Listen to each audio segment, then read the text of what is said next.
여러모로 역사적인 날인 것 같아요. 중고등부 친구들이 찬양대회에 참여를 한 게 굉장히 오랜만이죠. 찬양 잘 못했었는데 오랜만에 찬양대회에 참여를 했습니다. 중고등부 친구들에게 박수.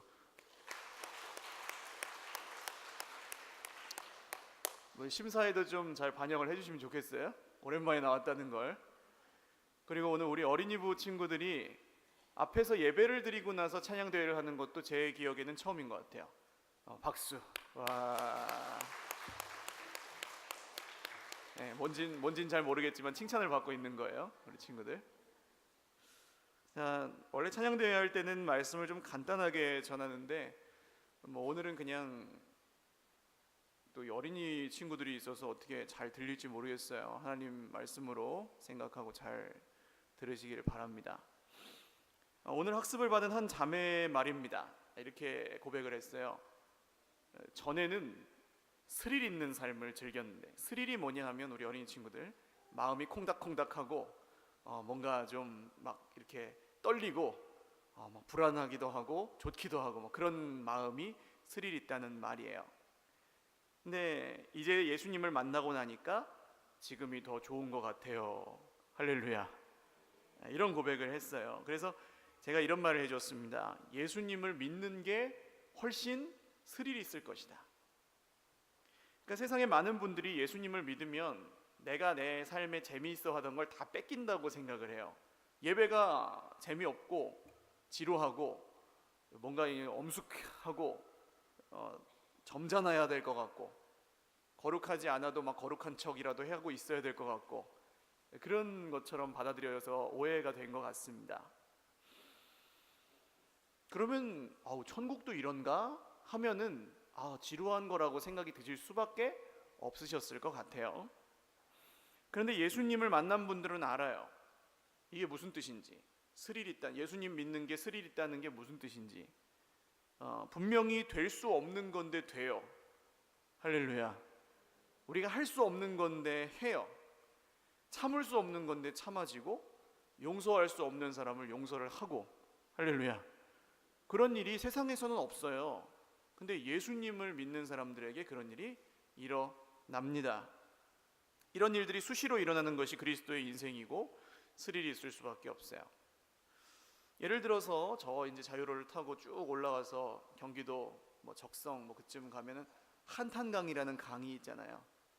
제가 예전에 그쪽으로 아이들 데리고 수련회를 갔던 적이 한 번 있었는데 이 한탄강은 세계에서도 찾아보기 어려울 정도로 아주 특이한 지형이라고 해요. 깊이 절벽이 파져 있고 그 사이를 이제 물이 흐르고 있는데 그 물이 깊이를 알 수 없을 정도로 그러니까 몇십 미터짜리 막대기를 집어넣어도 끝까지 들어간대요. 그래갖고 닿질 않는데요, 바닥에. 그 정도로 깊고 이제 강물이 흐르고 있는 그런 협곡인데 거기서 래프팅을 한번 한 적이 있습니다. 래프팅이 뭐냐면 보트를 타고 흐르는 물을 이렇게 쫙 하고 타고 내려가는 그런 거예요. 근데 그때는 비가 온 다음이라서 물이 굉장히 많았어요. 그래가지고 원래는 물이 그냥 졸졸졸졸 흐르고 있을 때는 가다가 노래도 부르고 물에 한번 빠뜨리기도 하고 그러면서 천천히 가는데 물이 많을 때는 그냥 내려가는 것 자체로 재미가 있으니까 막 그냥 우당탕탕 쿵탕 하면서 급류타기를 하고 내려가는 겁니다. 근데 워낙에 물이 많으니까 이게 한 번은 배가 뒤집힐 뻔했어요. 그 뒤에 이제 강사, 교관이 한 명 타게 돼 있는데 이 사람도 당황할 정도로 배가 이렇게 확 뒤집어지려고 하는데 그때 이분이 어떻게 하냐면 양쪽에 이제 아이들이 이렇게 앉았어요. 그러니까 이 사람이 이쪽으로 뒤집어지려고 하니까 이쪽 아이는 밖으로 밀고 이쪽에 앉은 아이는 잡아서 안으로 당기고 그러니까 배가 안 뒤집어지고 제대로 탁 돌아오더라고요. 그 순간에 어떻게 그렇게 판단이 돼가지고 애들을 가지고 중심을 탁 잡는지 그래가지고 배가 안 뒤집어지고 잘 내려왔습니다. 제가 그때 그분을 보면서 저 사람이 이걸 직업으로 삼고 살아가는 이유가 있구나. 그렇게 급박한 상황인데도 척척척척 해가지고 배가 안 뒤집어지게 탁 지키는 거예요. 자, 이렇게 일부러 돈을 내거나 자기 직업을 그렇게 해서 급류타기를 하는 사람들이 있고 근데 같은 급류를 타도 물에 빠져가지고 떠내려가는 사람들은 어떻게 했어요? 우리 어린이 친구들 물에 빠지면 어떻게 할 거예요? 가만히 있을 거예요?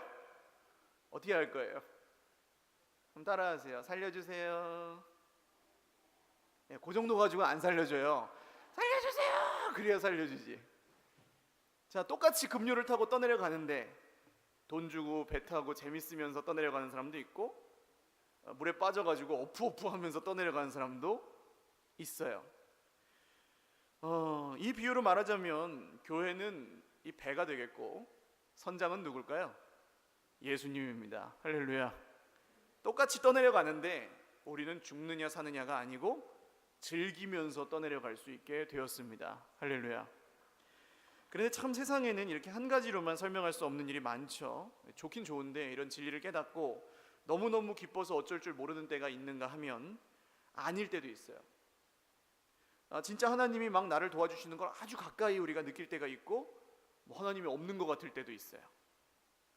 한 배에 탄 이 형제 자매들이 참 신기한 게 좋을 때는 같이 좋고 힘들 때는 또 같이 힘들게 돼 있어요. 그러니까 이 교회가 한 몸이라는 얘기를 믿을 수밖에 없습니다. 이상하게 자 발가락이나 손가락 다쳐본 친구 있어요? 어린이부 친구들? 발이나 손가락 조그맣게 다쳐본 적 있어요? 지민이 다쳐봤어요. 지민이들 건희, 동규, 얘 다 다쳐봤구나. 그러면은 여기 조그맣게 아프면은 눈물이 나요, 안 나요? 나는 친구도 있고 안 나는 친구도 있고. 여기가 아픈데 온몸이 아픈 것 같이 힘들고 얘만 아픈데 왜 눈물이 날까요? 몸이 한 몸이라서 그렇죠. 그러니까 내 옆에 있는 사람이 아프면 나도 아픈 거예요. 왜요? 교회가 한 몸이기 때문에. 좋아도 같이 좋고 아파도 같이 아파요. 신기합니다. 그런데 좋을 때는 뭐 특별히 할 게 없어요. 그냥 얼굴만 보고 있어도 좋고 예배 시간에 나와서 앉아있기만 해도 좋아요. 그러니까 뭐 다 좋아요. 그런데 힘든 순간이 와요. 좋지 않을 때, 피곤할 때, 외로울 때, 감사가 아니라 막 불평이 나올 때, 결정적으로 예수님이 믿어지지 않을 때. 이유는 여러 가지가 있는데 이유 여하를 막론하고 그런 일이 생기면 마음이 힘들겠어요? 좋겠어요? 힘들겠죠. 그래서 어떤 분들은 조용히 혼자서 교회를 다니고 누구랑 관계를 맺고 싶어 하지 않는 사람도 있고, 어떤 사람은 가나안 성도라고 들어보셨죠? 가나안 성도가 왜 가나안 성도인지 아세요? 교회를 안 나가는 분들인데 왜 가나안 성도인지 아세요? 교회를 안 나가. 그 거꾸로 하면 가나안이에요. 그래서 교회를 안 나가는 성도, 혼자서 예수님을 믿고 집에서 그냥 예배 드리면서 혼자 사는 거예요. 힘들어도 혼자서 힘들고 죽어도 혼자 죽는 길을 택하신 분들입니다.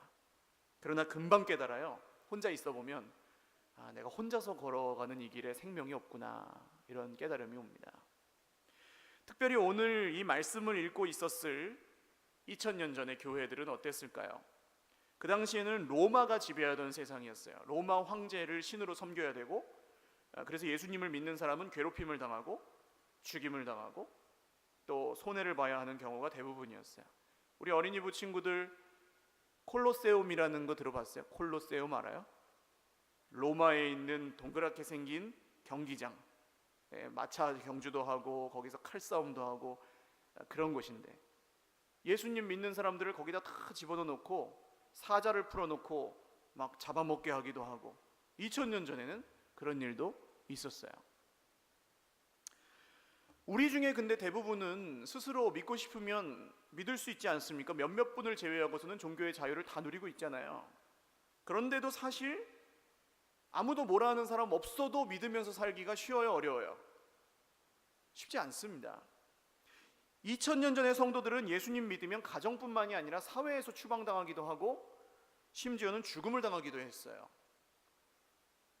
그러니까 뭐 이런 거죠. 이번 주에 교회를 나와보니까 아무개 집사님이 주중에 순교하셨대요. 마음이 어떻겠습니까? 다음 주에 나가보니까 아무개 장로님이 돌아가셨대요. 예수님 믿는 것 때문에. 매주 막 그런 일이 있으면 이 마음이 어떻겠어요? 예수님 믿는 게 쉽겠어요? 어렵겠어요? 어렵겠죠?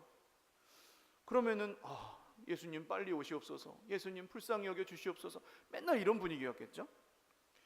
그런데도 믿었어요. 교회가 안 없어졌어요. 도대체 무엇이 그분들을 이렇게 목숨을 걸고 믿게 했느냐는 겁니다. 이건 역사적인 사실이니까. 오늘 말씀 고린도전서 15장은 부활장이라고 부릅니다. 그래서 부활에 대한 얘기가 적혀 있어요. 쭉. 어린이부 친구들, 부활이 뭔지 알아요? 뭐예요? 죽었다가 살아나는 거죠. 할렐루야. 수준이 높아요. 아주. 오늘 읽은 바로 전 말씀에 보시면 예수님을 믿는 사람들은 하늘에 속한 사람들이다 이렇게 나오거든요. 그러니까 소속이 바뀌었다는 얘기를 합니다. 마치 군인들이 전역을 하면 마지막에 전역 신고를 하잖아요. 신고합니다 해가지고 탁 전역을 명 받았습니다. 예, 신고합니다. 탁 하고 신고를 마치면은 그 사람의 소속은 어때요? 이제는 신분은 군인이에요, 아니에요? 아니에요. 그 순간 민간인이에요. 신고를 딱 마치면. 근데 아직 몸은 어디 있어요? 부대 안에 있어요. 신분은 바뀌었는데, 소속은 바뀌었는데 몸은 아직 군대 안에 있어요. 그럼 언제 완전히 민간인이 돼요? 군복 벗고 펜스를 넘어서 유병소를 지나서 밖으로 나오면 그럼 민간인이에요. 우리는 어떤 사람들이냐? 하늘에 속했는데 아직 살기는 땅에 살아요.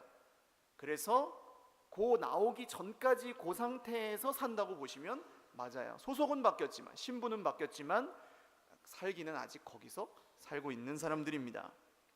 그러나 뭐가 다릅니까? 아까 금유타기 하던 얘기처럼 땅에 속한 사람들은 그냥 어푸어푸 하면서 나 살려 하면서 떠내려 간다면, 이제 하늘에 속한 사람들은요, 유람하면서 즐기면서 갈 수 있게 되었습니다. 1세기 교회의 성도들은 형제의 죽음을 보면서 수많은 생각을 했겠죠.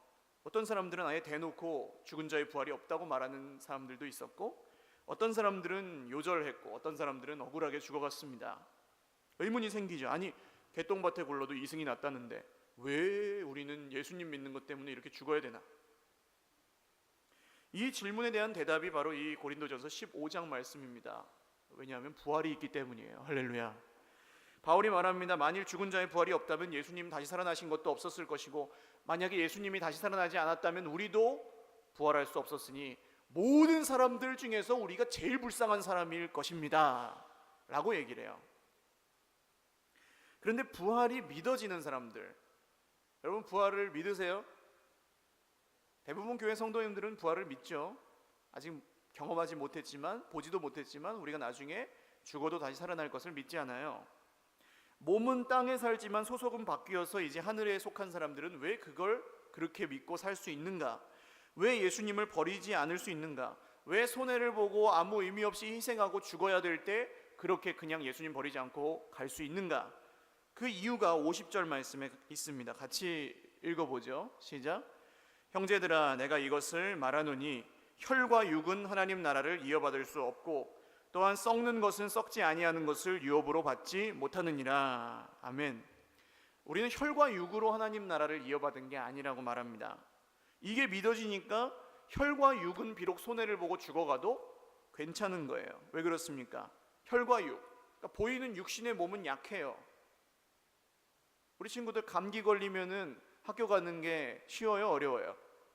어렵죠. 몸이 아프면은 학교 못 가잖아요. 몸이 아프면 교회 오는 게 힘들어요, 안 힘들어요? 힘들잖아요. 이렇게 우리는 몸에 조금만 병만 생겨도 방해를 받고, 또 조금만 어려운 일만 우리 인생에 닥쳐와도 예배 드리는 게 어려워요. 방해를 받아요. 왜 그렇습니까? 내일이 아니어도 나를 힘들게 하는 무언가가 생기면 우리가 예배 드리기가 굉장히 어려워지죠. 왜 그렇습니까?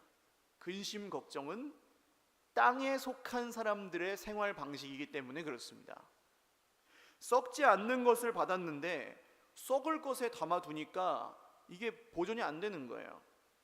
땅에 속한 사람들의 생활 방식대로 근심하고 걱정하고 원망하고 불평하고 살면 제일 먼저 증거가 드러나는 게 뭐냐? 예배를 못 드립니다. 왜냐하면 예배는 하늘에 속한 사람들의 것이기 때문에 그래요. 근심 걱정을 하면 찬송이 나와요, 안 나와요? 안 나와요. 하기가 힘들어요. 입으로만 하죠. 원망과 불평을 하면 감사가 나와요, 안 나와요? 안 나와요. 힘들어요. 한 입으로 찬송과 저주를 내기가 진짜 어려워요. 겉으로는 할 수 있는데 중심에서 나오질 않아요. 그러니까 마음이 어떻겠어요? 힘들죠. 내가 아니까. 내가 지금 어떤 마음으로 이걸 하고 있다는 걸 아니까. 그래서 바울 사도가 지금 이렇게 실망하고 지쳐있는 성도들에게 했던 말씀이 바로 이 말씀입니다. 한번 따라 하시죠. 비밀인데 모든 비밀은요, 이건 비밀인데 이러면서 퍼져요. 비밀이 아니에요. 그러니까 보라, 내가 너희에게 비밀을 말하노니 이렇게 시작하거든요. 우리가 다 잠잘 것이 아니요 마지막 나팔에 순식간에 호련히 다 변화되리니. 여러분, 이건 비밀인데요, 우리는 죽어도 죽지 않습니다. 할렐루야. 이게 부활의 비밀입니다. 이 비밀을 깨닫고 믿는 사람은 죽음이 끝이 아니라는 걸 알고 죽어요. 믿고 죽어요. 그래서 잠자다가 마지막 나팔에 순식간에 갑자기 변화되어서 그때까지 살아있던 사람들은 그대로 변화되고 잠자던 사람들은 부활하여 변화됩니다. 할렐루야. 이게 믿어지니까 견딜 수가 있었습니다. 네로 황제가 예수님 믿는 사람들 다 잡아 죽일 때, 십자가에 못 박을 때, 태워 죽일 때, 사자밥 만들 때 견딜 수 있었습니다. 그럼 우리는요? 지금 네로 황제가 있어요, 없어요? 없죠. 우리는 저 북한만 해도 어떤지 모르겠는데, 북한은 교회를 못 다니잖아요, 대놓고. 우리는 적어도 겉으로는 종교의 자유를 누릴 수 있어요.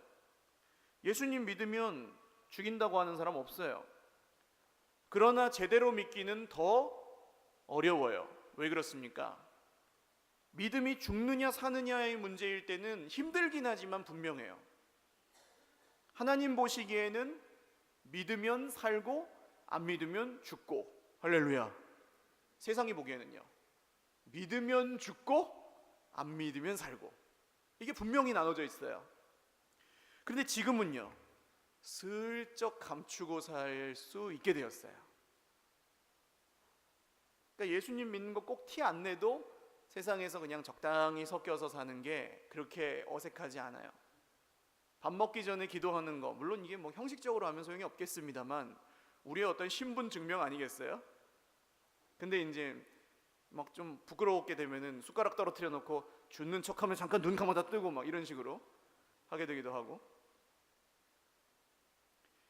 너 예수 믿으면 죽어, 이런 건 없어졌지만 예수를 믿는 척만 해도 살아갈 수 있는 시대가 되어서 더 헷갈리게 되었습니다. 제가 자주 말씀드리지만 한여름에 바닷가에 가면 어떻게 해야 되겠어요? 한 3시간 동안 에어컨이 고장난 차를 타고 바다에 딱 도착했어요. 우리 어린이부 친구들은 어떻게 할 거예요? 에어컨이 고장난 차를 타고 3시간 걸려서 바닷가에 탁 들어갔어요. 와, 바다다! 어떻게 할 거예요? 물에? 들어갈 거죠? 어떻게 들어가요? 한번 따라 하십시오. 풍덩. 또 따라 하십시오. 첨벙. 그렇게 들어가야 돼요. 근데 어떤 분들, 양반들은 그렇게 못 들어가요. 그래서 그 모래사장, 바다하고 땅 사이에서 찰방찰방 해요. 깨작깨작하고 놀아요. 막 당장이라도 쓰러져서 막 죽을 것 같은 사람이 난 이 정도면 돼 그러면서 바지 걷고 그냥 이러고 있어요. 그래서 끝나고 나면 어떻습니까? 풍덩 들어간 사람은 다 젖고 찬방찬방하고 온 사람은 어설프게 졌죠. 자, 결과적으로 보면 집에 갈 때 보세요. 어떤 게 더 나아요? 흠뻑 젖고 시원한 게 나아요? 아니면 어설프게 젖고 찝찝한 게 나아요? 흠뻑 젖고 시원한 게 나아요. 그러면 그냥 씻고 옷 갈아입으면 되는데, 이 어설프게 젖은 사람들은 이게 씻기도 그렇고 안 씻기도 그렇고 냄새는 나고 막 이런 애매하고 찝찝한 상황이 되잖아요. 그래서 바울은 이제 선택하라고 합니다. 오늘에 대해서 말을 하고요. 마지막 날에는 살아날 거니까 오늘은 힘들어도 죽어도 그냥 참아라, 이게 아니고 부활의 소망이 우리의 현재를 바꿀 수 있다고 얘기합니다. 할렐루야. 예수님의 구원은 그렇습니다. 예수님이 우리를 위해 이루어 놓으신 일이 우리의 현재를 바꿀 수 있습니다. 이게 십자가를 믿는 믿음이죠. 할렐루야. 그 다음, 그뿐만 아니라 예수님이 미래에 이루실 일도 우리의 현재를 바꿀 수 있습니다. 할렐루야. 그러니까 부활을 믿으면 사람의 인생이 바뀌게 되어 있어요. 아무것도 받지 못했는데 이미 받았어요. 이게 부활의 능력이고 신비입니다. 그래서 바울의 마지막 권면이 깊은 울림이 우리에게 울림을 주죠. 57절과 58절 말씀 한번 같이 읽겠습니다. 시작. 우리 주 예수 그리스도로 말미암아 우리에게 승리를 주시는 하나님께 감사하노니 그러므로 내 사랑하는 형제들아 견실하며 흔들리지 말고 항상 주의 일에 더욱 힘쓰는 자들이 되라. 이는 너희 수고가 주 안에서 헛되지 않은 줄 알미라. 아멘. 자, 예수님이 없고 예수님의 부활이 없으면 우리의 삶은 승리가 아닙니다. 맨날 죽어야 하고 손해를 보고 힘들어요. 교회를 다니는 사람이나 안 다니는 사람이나 똑같아요. 다 그냥 어프어프 떠내려갈 뿐이에요. 뭐가 그렇게 마음에 안 드는 게 많고, 뭐가 그렇게 억울한 게 많고, 뭐가 그렇게 화가 나는 게 많고, 그런지 늘 그냥 막 불평만 하면서 떠내려갑니다. 그러나 예수님의 부활을 믿는 사람들은요, 이제 즐기면서 그 고난을 즐기기 시작합니다. 어려운 일이 딱 오잖아요. 이번에는 한번 따라 하십시오. 이번에는 또 어떤 은혜를 주시려고 이러십니까? 할렐루야. 여러분, 고난의 뒤편에 있는 축복을 발견하는 열쇠, 예수님의 부활을 믿는 믿음입니다. 이 믿는 사람, 그리스도인의 능력으로 오늘도 승리하며 살아가시기를 주님의 이름으로 축원합니다.